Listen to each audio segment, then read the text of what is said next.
To clean the counters, I first want you to wipe with a wet washcloth. So you'll have your soapy sink water, grab a washcloth, wring it out, and you're going to use the washcloth first, okay? That's gonna get up any significant crumbs or dough. You wanna do all counter surfaces. So take some extra time, make sure those are all clean. You can even crouch down to kind of check and see that they are 100% clean. All counter surfaces will be checked. And then at the very end of class, you're gonna sanitize. So you'll use the sanitizing solution in the spray bottle.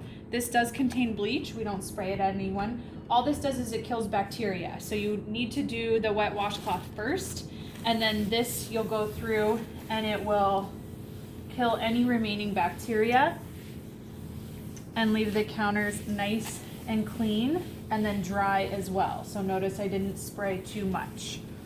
And that's something I'll be checking every lab.